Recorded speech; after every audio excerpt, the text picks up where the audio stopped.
Hey, Frank, just want to start asking your level of concern with LeBron's injury. Anytime LeBron's out, it's going to be some time. There's obviously concern, but hopefully this is something that's minimal, and hopefully we'll be back soon. Do you know if it was something that he aggravated over the course of the game and then was able to finish it out, or how that evolved? Yeah, he doesn't know exactly what happened. He just said he came out of the game at that 5-minute mark or something in the fourth quarter. When he came over to the bench, he just said he felt something pulling. Was able to finish the game, but then obviously discovered that there was something there after he. Frank, of course, you can't replace him with anybody, but what is the plan, both in the starting lineup and then just the most important things for guys to collectively do when he's not playing? Yeah, obviously you can't replace what LeBron does, but everybody else has to do what they do better, and pick up the slack that way. Communication piece is always the first thing that comes to mind.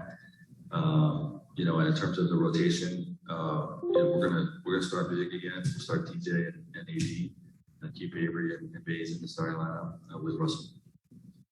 Frank, when obviously it's never ideal to not have LeBron, but do you see is there some kind of silver lining with when he's out? You have Russ, who maybe is able to play more naturally as the primary ball handler, or is it just that anytime LeBron and Russ aren't on the floor, it's a missed opportunity for them to continue to get acclimated to one another?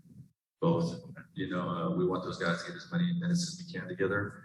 But this is one of the reasons, we all felt good about trading for Russell is being able to handle, stretches where we don't have LeBron or AD better than we did last year. And, obviously we had a great game in San Antonio last week. We were on track to have a second game in a row against these guys.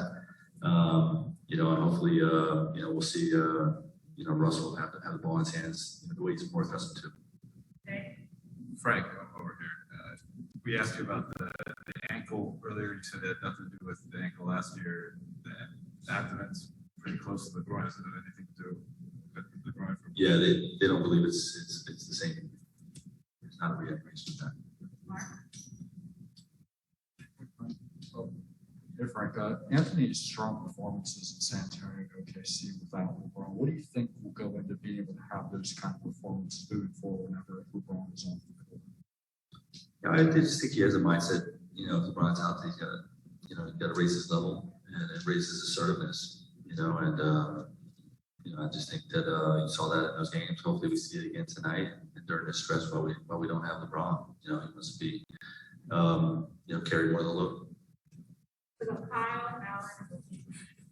Hey Frank, I know you've said throughout your tenure the goal is to get to April playoffs, fresh and healthy. Does that apply more to LeBron? I mean, obviously he's injured, can't play in this situation, but are you finding yourself or any part of the organization kind of monitoring him more closely given his age and the workload that is on his shoulders when he's out there? Not any different than in years past.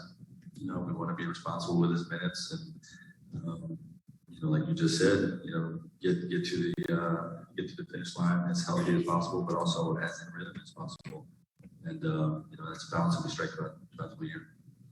Coach, with LeBron out, Russ taking more of the primary ball handler, do you look for him to be more of a facilitator, scorer? Is there one thing that stands out over the other? And I know he's going to focus that line either way, but with LBJ out, is there something that you key in a little bit more on? Yeah, well, I think each game that LeBron's out, we learn a little bit more. We saw some things in the San Antonio game, and we saw some more things in that second OKC game, and we'll learn a little bit more tonight. But I think the key with Russell is just stay in attack mode, stay under control, and read defense. If you can get the cup and score, we want that.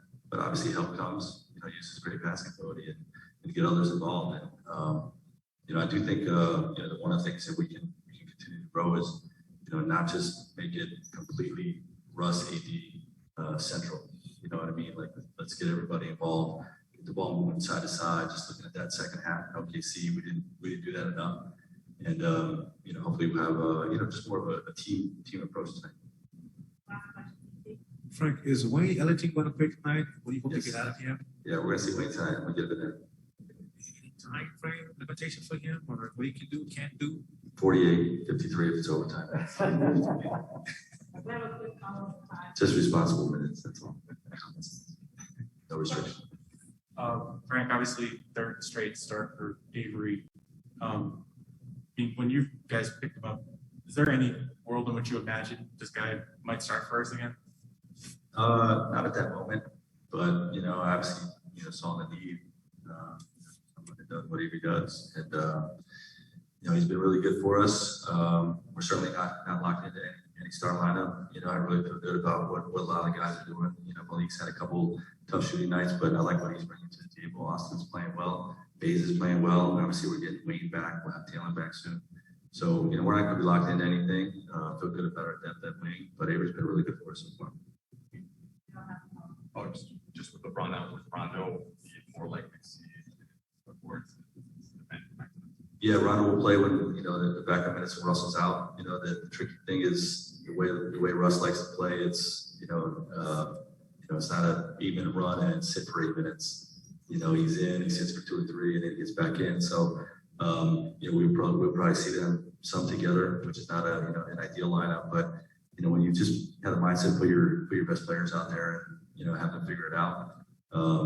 We can do that. So we'll see that some tonight, and those guys will work together.